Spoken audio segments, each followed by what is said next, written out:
Hello, ഇന്ന് നമുക്ക് ഒരു കുഞ്ഞ് ക്രിസ്മസ് ട്രീ ഉണ്ടാക്കിയാലോ?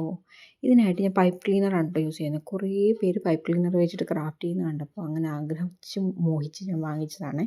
അപ്പോൾ ദാ ഇതുപോലൊന്ന് കട്ട് ചെയ്ത് ആദ്യം ഒരെണ്ണം എടുത്തിട്ട് രണ്ടായിട്ട് കട്ട് ചെയ്യും. വീണ്ടും ആ രണ്ടായിട്ട് കട്ട് ചെയ്തതിൻ്റെ ഒരു പോർഷൻ എടുത്തിട്ട് വീണ്ടും അതിനെ വീണ്ടും രണ്ടാക്കുക. അപ്പോഴത്തേക്കും നമുക്ക് കറക്റ്റ് സൈസിലുള്ള ഓരോരോ ലീഫായിട്ട് കിട്ടും കേട്ടോ. അപ്പോൾ ഇതുപോലെ ഫോൾഡ് ചെയ്ത് എടുത്ത് വെക്കുക. പിന്നെ വേണ്ടത് നല്ല കട്ടിയുള്ളൊരു പേപ്പറാണ്. അതൊരു എന്താ പറയുക കോൺ രൂപത്തിലാക്കി എടുക്കുക. എന്നിട്ട് ഒട്ടിച്ച് നോക്കുക. ആദ്യം ഫെവിക്കോൾ വെച്ച് ഒട്ടിക്കാൻ നോക്കി, നടന്നില്ല. അതിനു മുമ്പേ ഞാൻ ഗ്ലൂഗൺ വെച്ച് ഒട്ടിക്കാൻ നോക്കിയിട്ടുണ്ടായിരുന്നു, പക്ഷേ നടന്നില്ല. അപ്പോൾ പിന്നെ ഫെവിക്കോൾ നോക്കി, അതും നടന്നില്ല. വീണ്ടും ഗ്ലൂഗൺ വെച്ചപ്പോൾ സംഭവം സ്റ്റിക്കായി കിട്ടി കേട്ടോ.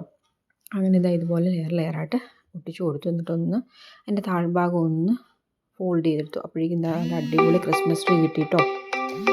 എന്നിട്ട് എൻ്റെ കയ്യിൽ ഗോൾഡൻ കളറിലുള്ള കുഞ്ഞു കുഞ്ഞു ബീഡ്സ് ഉണ്ടായിരുന്നു. അപ്പോൾ ഞാൻ അതിലേക്ക് ഫിറ്റ് ചെയ്ത് കൊടുത്തു. ഒരു കുഞ്ഞ് ഗോൾഡൻ സ്റ്റാർ കൂടെ സെറ്റ് ചെയ്ത് കൊടുത്തു കേട്ടോ.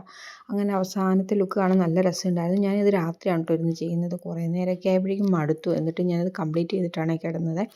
ഇനി നമുക്കിതിൻ്റെ താഴ്ഭാഗത്തേക്കൊരു ഒരു സ്റ്റെം പോലെ അതും കാർഡ്ബോർഡ് കട്ട് ചെയ്താണ് കേട്ടോ വെച്ച് കൊടുത്തത്. അപ്പോൾ ലൈറ്റോടെ സെറ്റ് ചെയ്ത് കൊടുത്തപ്പോൾ എനിക്ക് ഒരുപാട് ഇഷ്ടമായി. നിങ്ങൾക്ക് ഇഷ്ടപ്പെട്ടിട്ടുണ്ടെങ്കിൽ നമ്മുടെ ചാനൽ ലൈക്ക് ചെയ്യാനും ഷെയർ ചെയ്യാനും സബ്സ്ക്രൈബ് ചെയ്യാനും മറക്കല്ലേ. താങ്ക്